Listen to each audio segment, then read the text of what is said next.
স্লোগানটা একসাথে দিবেন। মা মাটি ডাকছে, মা মাটি ডাকছে।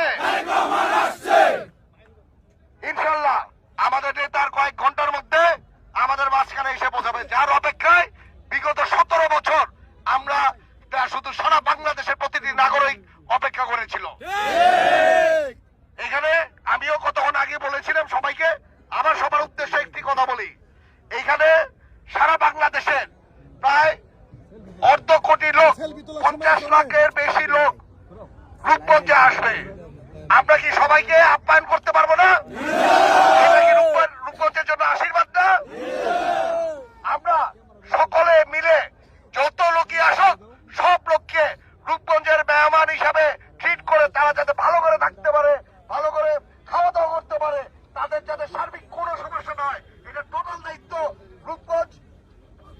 রূপগঞ্জ উপজেলা বিএনপি ও অঙ্গ সংগঠন ও আমরা সকলে মিলে ইনশাল্লাহ এটা পালন করব। যাক, আমরা সকলে অপেক্ষা আছি।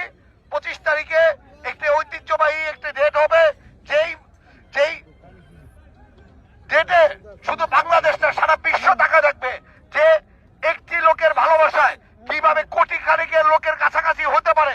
এইটা ওই দিন সারা পৃথিবীর লোক ইনশাল্লাহ দেখবে।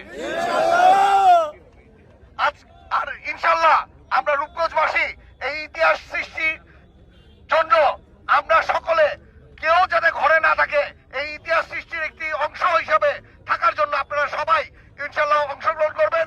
ওই দিন ইনশাল্লাহ লাখ দেড়েক লোক নিয়ে আমরা রূপগঞ্জবাসী একসাথে মিলে এক কাতারে মিলে আমরা ইনশাল্লাহ আমাদের নেতাকে স্বাগত জানাতে আসবো।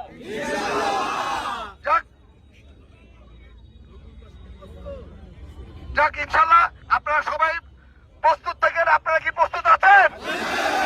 ইনশাল্লাহ আমরা সকলে মিলে ইনশাল্লাহ 25 তারিখে কাঁধে কাঁধ মিলিয়ে আমরা আমাদের দেশ নায়ক তারেক রহমানকে স্বাগত জানাতে ইনশাল্লাহ আসবো। ধন্যবাদ সকলকে।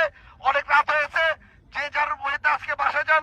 আমাদের অনেক কাজ আছে আগামীকালের জন্য, কারণ এখানে আপনাদের লাখ লাখ লোকের পানির ব্যবস্থা করতে হবে, লাখ লাখ লোকের শরবতের ব্যবস্থা করতে হবে, লাখ লাখ লোকের বিস্কিটের নাস্তার ব্যবস্থা করতে হবে। আমাদের অনেক দায়িত্ব, চিকিৎসা ব্যবস্থার জন্য ডাক্তারদেরকে আনতে হবে।